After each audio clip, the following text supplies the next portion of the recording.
Okay, let's see now the last part of this chapter, which is the organic compounds. Remember, we said the organic compounds, the basic structure of them, that they contain carbon and hydrogen. And we are going to see four major groups: carbohydrates, lipids, proteins, and nucleic acids. For the carbohydrates, the main thing about them that they are made out of carbon and hydrogen and oxygen. Carbon, hydrogen, and oxygen. Usually the ratio between the carbon and hydrogen is 2 to 1. So 2 hydrogens for 1 carbon.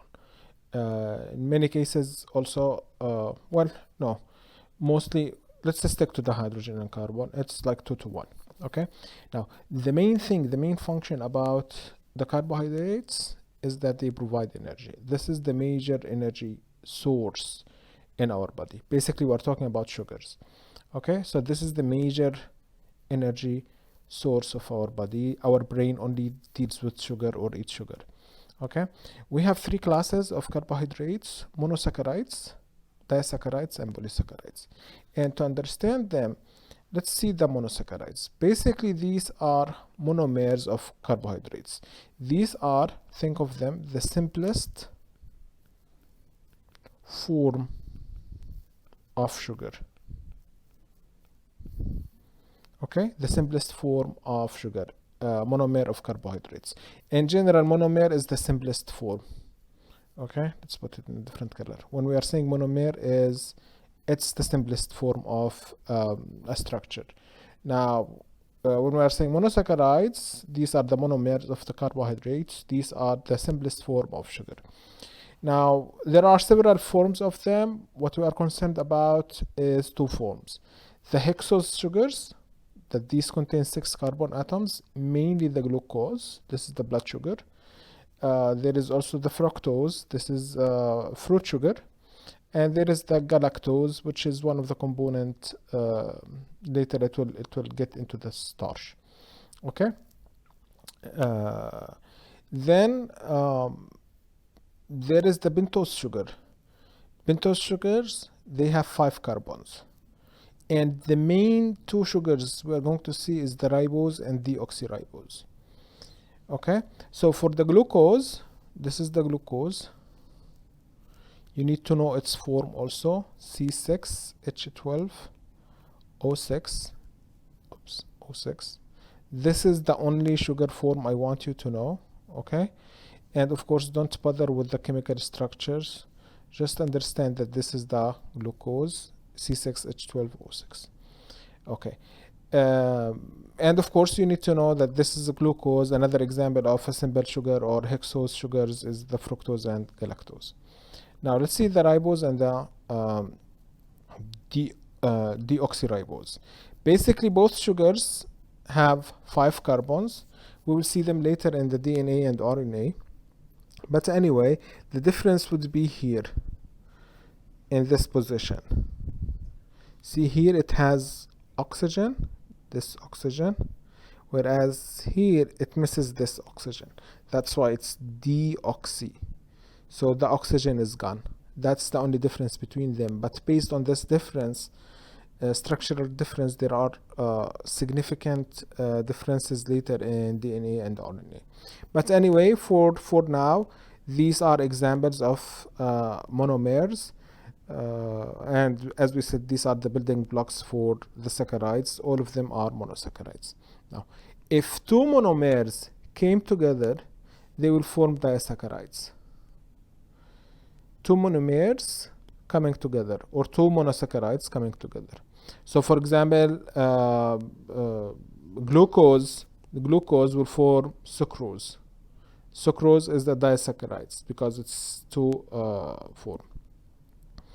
Lactose, galactose, and glucose, they will form the lactose. This is the sugar in the milk. You would know the name lactose from the people who are lacking the enzyme to digest milk or sugar milk, lactase, right? So this is the sugar in the milk. And then there is the maltose. This is usually a sugar, another sugar in, we can find it also in, for example, in wheat. Okay, it's a disaccharide. It's based out also two glucose monomers. Here I said two glucose monomers will form saccharose. Actually, that's wrong. It's a glucose and fructose.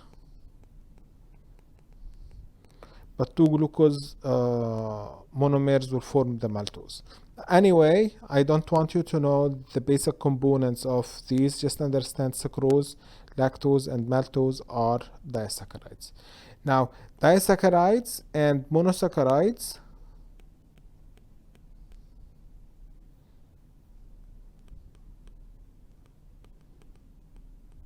are both can dissolve easily in water.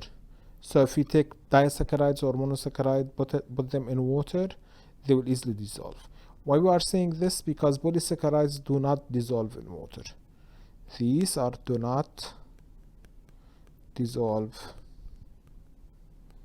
in water. Think of polysaccharides. This is the way our body preserve or store the sugars in our body. And in nature or in our body or in nature, we have several forms of storing glucose. There is the starch, okay, there is the glycogen, and there is the cellulose.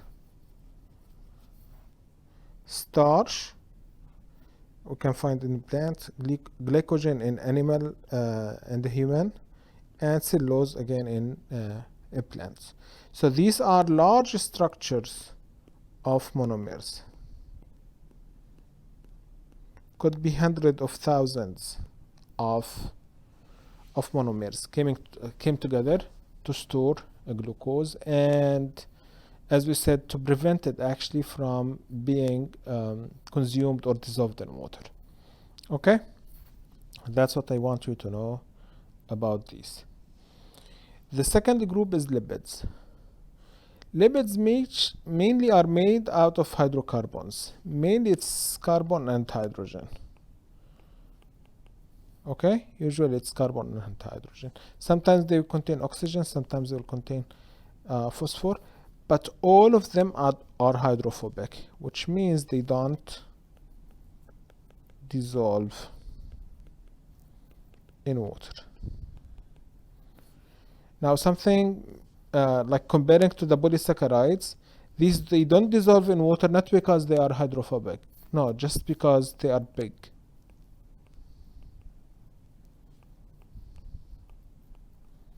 They are extremely big. Okay, so that's why they can't dissolve in water. But these, they don't dissolve in water. These are hydrophobic. They are afraid from water. They hide from water. Okay. And that's why their digestion would need like an emulsifier, like bile acid, okay, or bile salt. This is something you will see later in AB2. Anyway, for lipids, we have several types: triglycerides, phospholipid, and steroids. The triglycerides, these are major fuel source of the body, okay, along with the glucose. This is also a major fuel source, can be used by our muscles. They also assist in absorption and transporting non-polar fat-soluble vitamins like A, D, E, and K. These needs lipids to be or triglycerides to be absorbed. Also, they protect and cushion the body bones and internal organs, and also provide insulation. So three major functions: fuel source, assisting in absorption and transporting non-polar fat-soluble vitamins, and protecting and insulation. These are the major functions of the triglycerides. Now, the format of triglycerides, just to understand where is the name is coming, it means three. So we have three chains of fatty acids attached to glycerol group. All of this is the glycerol group, and that's why we'll get triglycerides. This is a triglyceride, and as you can see, we removed water. So this is a dehydration synthesis reaction. We removed water, three molecules of water. We removed them between the two groups. Okay, that's how we will get triglycerides. Again, you don't need to worry about the chemical structure, just understand what's happening. Okay, a glycerol and three fatty acid chains. Now, the other important thing about them that they can be in two forms, either saturated fat or unsaturated fat. What does it mean? Saturated fat, it means that between, as you can see, this is saturated. This is saturated. As you can see, each carbon has only a single covalent bond with another atom. Okay, so this is saturated, like, that is full. There is no way I can insert any atom here or to any carbon. I can't add any extra hydrogen to the chain. That is saturated. So this will make them straight ridged chains, and they are tightly packed. They are solid or semi-solid at room temperature, like butter and lard. And usually these are the bad fats. These are the ones associated with increased risk of heart diseases. The other form is the unsaturated. This is the unsaturated. Why? Because in the chain there is at least one pair of carbon atoms that have double covalent bond. So unsaturated, it means I can still add two hydrogens. There is a room for two hydrogens, which usually not happening. Okay, but unsaturated, it means, as we said, there is at least pair of carbon atoms. They have double covalent bond. So both of these atoms, each one is sharing 2 electrons with the other atom. Now, because of this, the chain, as you can see, it's bended. And this gives it some properties, like this is liquid at room temperature. So it's more easily to digest in the body, and like olive oil and omega-3. And these are the ones that are associated with reducing the risk of heart diseases, the unsaturated fats. Okay, again, don't worry about the chemical structures, just understand the major difference between the saturated and unsaturated, and of course the things here. Phospholipids, this is the third group, and in this case what we have, if you remember when we talked about triglycerides, we said we have three glycerol group plus the 3 fatty acids. Here in this case we have a glycerol group, but instead of 3 we will have 2 fatty acids.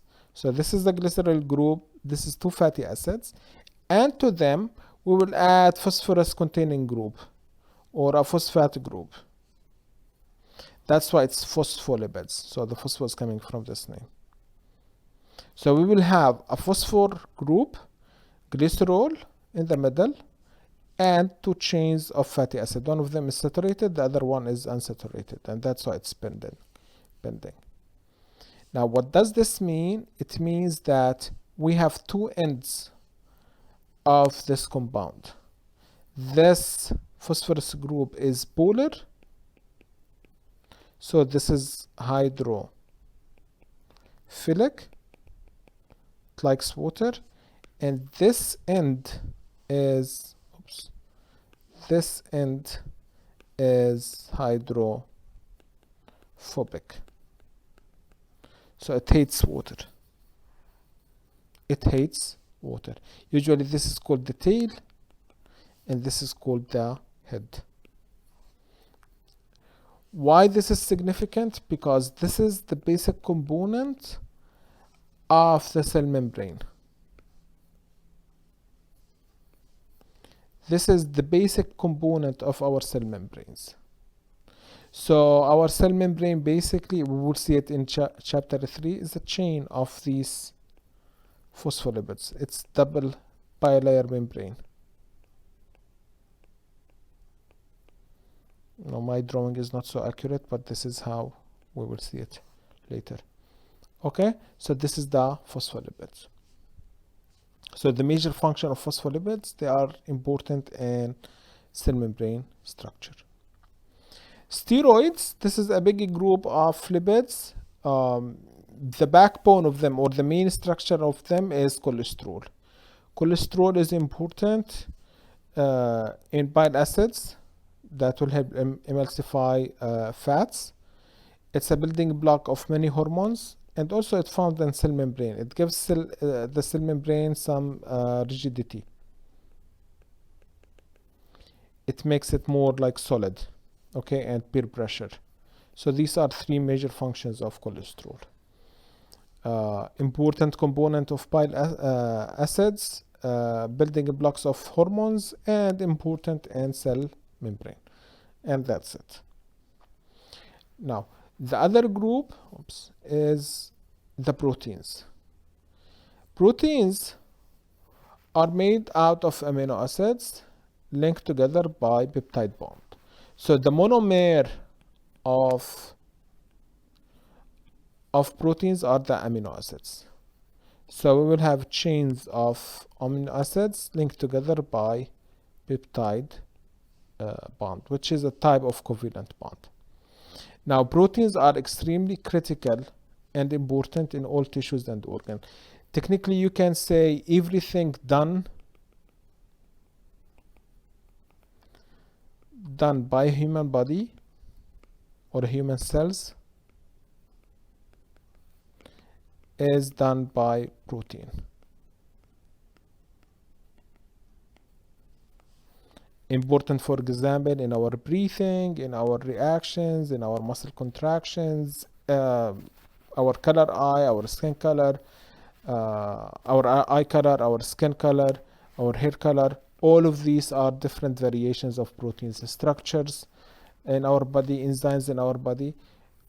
Wide variety of proteins performing enormous amount of functions in our body. So this is one of the most important molecules in our body. Okay. Now, as we said, these are polymers made out of monomers called amino acids. So what is the amino acid? An amino acid is a molecule that is composed of amino group. This is the amino group. Amino because it contains nitrogen.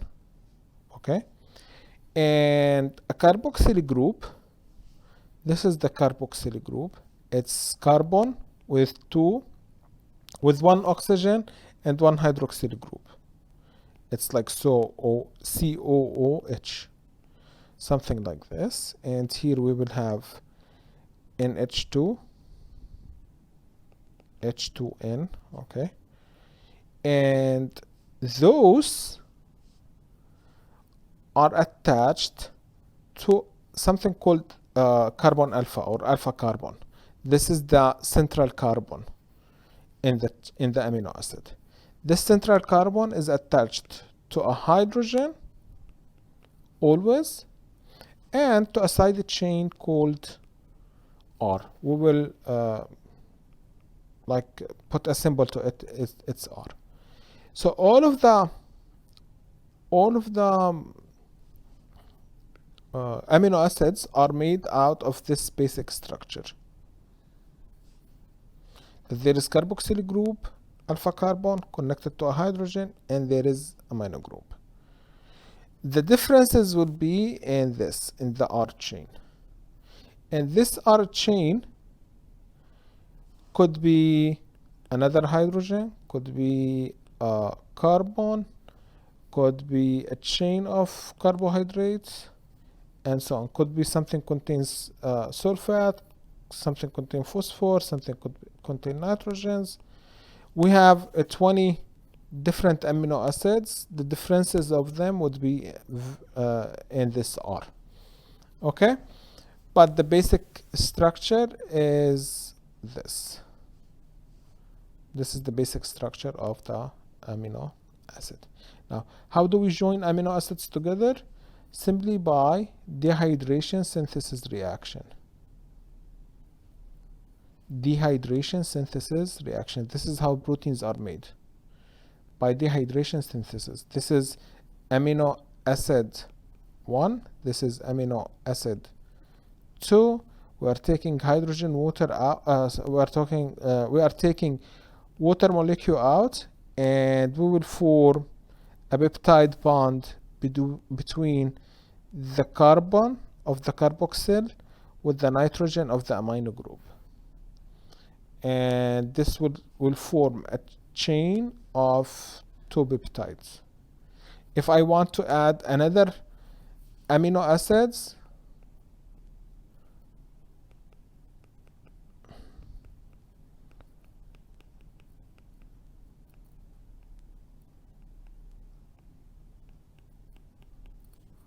okay, so the same situation. I will take this OH with this hydrogen out, and we will add it to the chain, and so on. And this chain can go, as we said, like hundreds of thousands of these monomers. Okay? And if I want to turn this, to break it down, again, this is reversed. Simply add water to the chain, and they will get break hydrolysis reaction. Now, proteins, when they are formed in this shape as a chain, this is their primary structure. Okay, this is their primary structure. However, at this structure, they are non-functional. It means nothing. This chain of proteins, it's just this chain, this chain of amino acids means nothing. The body cannot use it. In order to be active, this chain has to turn to a 3D shape. Think of it like a key, okay? Originally, the key is basically a plate of metal, right? Later, using some tools, we would like put grooves and shapes on the key to make it functional, right? That's the same situation. We need, each protein has its own 3D shape that makes it active.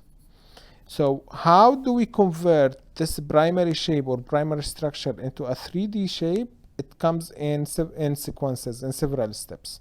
As we said, this is the first step, the primary structure. Then, because of there is the attractions on the R groups, on the sided chains, some of these sided chains will be positive, some of them will be negative. So imagine there is like a positive charge here, a negative charge here, a positive charge here, negative charge here, and so on. So these will start to get attracted to each other. Could be something here on the other side, okay, and so on. So they will start to get attracted to each other, as you can see here. And this will cause the protein to start folding. The chain will start to fold. It could be folding as alpha helix or beta sheet. And both of them represent the secondary structure. Both of them represent the secondary structure. Okay, so this folding is a result of these attractions between the opposite charged R chains. So this is the secondary structure. Then, now let's assume that this was positive and this was negative. Now this is 3 and this is 7. Originally 3 and 7 are far away from each other.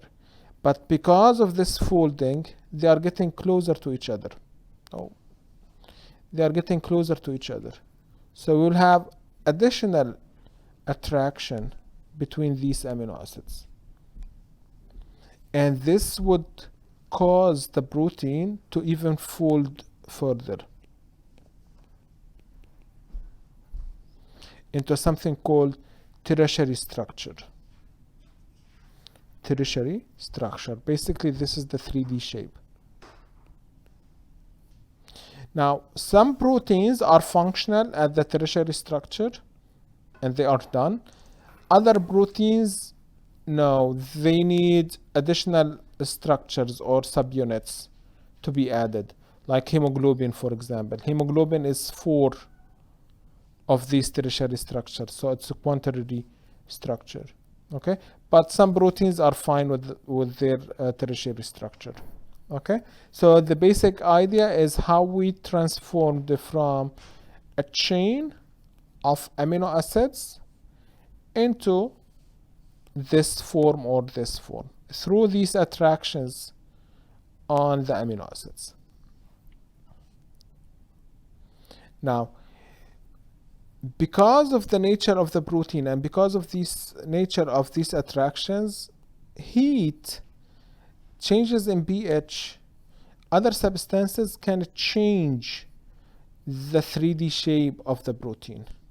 So these conditions play a major role in formation of the 3D shape proteins. That's why proteins in our body are pretty much stable. They need like a stable temperature, a stable pH, because any changes in these variables will change the 3D shape, will affect the 3D shape of the protein. And that's why the proteins in this case, if they lose their 3D shape, they are not functional anymore. And that is when we call them denaturation of the proteins. When the proteins denatured, it means they lost the 3D shape due to heat, due to acid or bases, due to pH changes or other chemicals. Now, if the changes usually is for pH, usually this can be restored. But if the changes are for temperature, usually this is done deal. It's like permanent change. And the proteins are non-functional anymore. Exactly like when you are like boiling an egg. You cannot unboil the egg, right? Because the damage here in this case is permanent. So protein denaturation is basically the loss of the 3D shape of the protein due to a heat, changes in pH, or other substances. And when these proteins losing their shape, they're losing their function. Okay? Now, the other thing about proteins, some proteins function as enzymes. Enzymes are proteins that catalyze chemical reactions. Remember we said like oil and water, they don't mix, right? Actually, they can mix if we waited like 1 million years on them. They will say, okay, 1 million years enough to make a friend. They will get together, okay? But sometimes we need to mix them in our body, or other substances, we need to mix them in much faster time to maintain life. That's why we will have these enzymes in our body. Enzymes, basically, what they are going to do to catalyze chemical reactions, meaning they are going to make it happen faster in order to sustain life. Okay? Otherwise, we won't be able to be alive without these enzymes. So these enzymes are highly specific. So we will have an enzyme for each substrate for each chemical reaction. And basically what's happening is that the substrates are coming and sitting on the enzyme. The enzyme would allow them to talk to each other and establish covalent bonds between them, and we will have a product. That product is going to leave the enzyme, and the enzyme can start the same reaction again and again. So basically enzymes do not get involved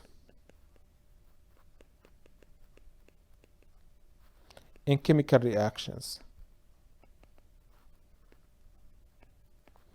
Think of them, they are not part of the chemical reaction. They are only facilitating the chemical reaction. Okay? It's a place where these substrates can sit together and join together. Okay? It's like a classroom where the instructor and the students can come and have a lesson. At the end, all of them are going to leave the classroom. The classroom will not change unless they like decided to break it, right? The same thing for the enzyme. The enzyme is not going to change because of this chemical reaction. Good? So that is the basic of an enzyme. But how does enzymes do this? Simply by lowering the activation energy. They lower the activation energy.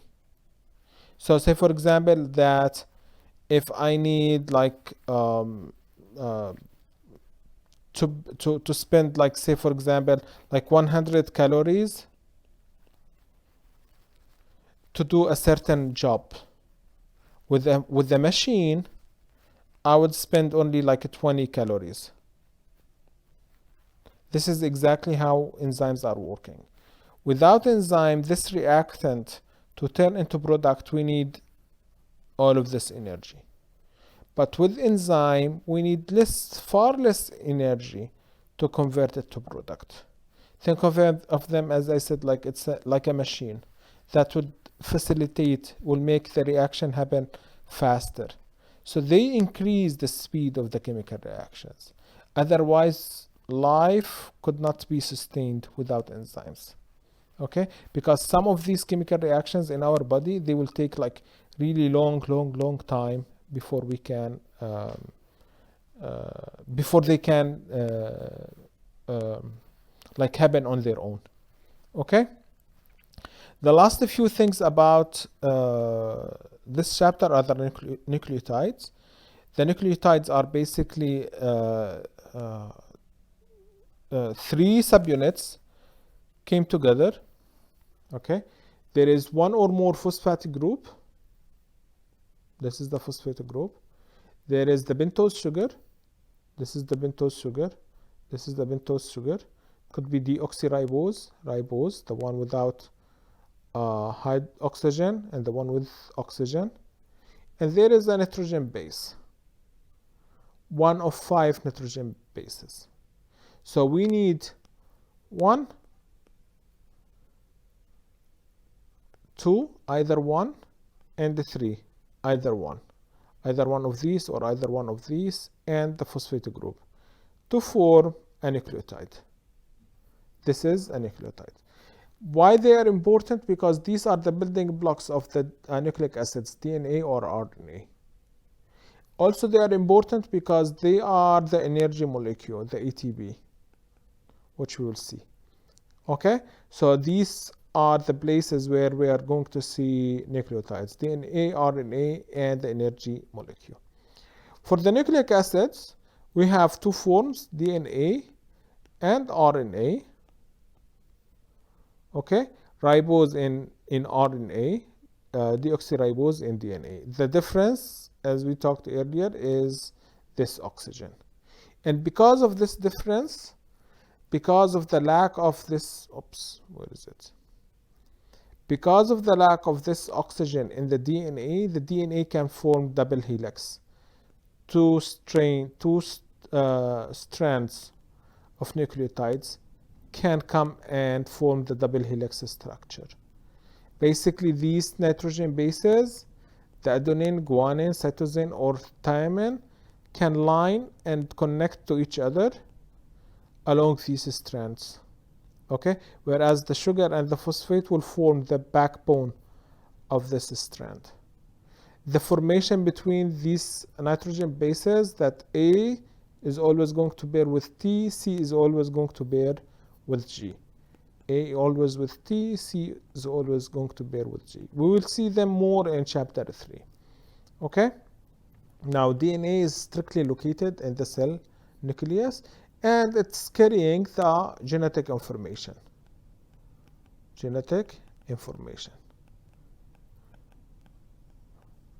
So that's where the genetic information is stored. RNA, on the other hand, it's only a single strand of these nucleotides. So it's only single strand, and these nucleotides would sit along it. Okay, the same nucleotide, adenine, guanine, cytosine, but instead of thymine, we will have uracil. So this could be A, U, C, G, G, C, U, A, okay, and so on. RNA performs different functions, and we will talk about them also in chapter 3. This table would summarize the characteristics and differences between DNA and RNA. Within the cell, DNA is always in the nucleus, and RNA it's always in the cytoplasm. Functions, here it's holding the genetic information, here it's carrying genetic instructions, so protein synthesis. The sugar type, deoxyribose, ribose in RNA, the bases, GCAT, the same bases except T, uracil. Structure is double helix, here is a single strand. The last thing is the energy molecule, the adenosine triphosphate. Basically, we have a ribose sugar, adenine, nitrogen base. This is the phosphate group. So this is a nucleotide, okay? But we will have adenosine monophosphate. We will have, if we have two phosphate group, that's adenosine diphosphate. And we will have additional, a third phosphate group, that's adenosine triphosphate. That is the ATP, okay? Now, where is the energy stored? The energy is stored here, between the first and the second. Usually they are calling alpha, beta, gamma, okay? So usually it's between the alpha and beta, and between the beta and gamma phosphate group. Here is the high energy. This is where the energy is broken, and mainly here in this area between the beta and gamma. So if we need energy, we will release this, we'll break this this covalent bond between them. So for example, if I want to break energy from the ATP, if I want to release the energy from ATP, this is hydrolysis reaction. It will break into ADP plus the inorganic phosphate, inorganic phosphate, and energy. ADP, remember this is diphosphate, okay? Oops, sorry. This is the diphosphate.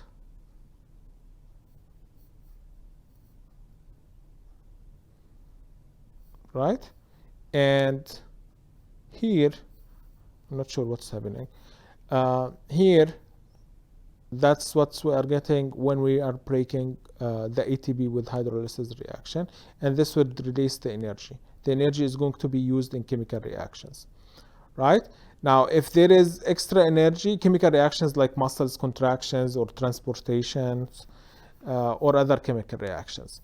Now, if we want to store that energy, that we don't need to use that energy, we'll keep it for later, simply we will reverse this reaction. Energy plus the inorganic phosphate plus the ADP. This is dehydration synthesis reaction. We're taking we're taking water out. This is again dehydration this is dehydration synthesis reaction. We are taking water out, and this would result in ATP, again the energy molecule. Okay, so this is it for this chapter. Please take your time with it, write your questions. When we meet in the class, we will go over all of this very quickly, and we'll do some activities related to it. Thank you.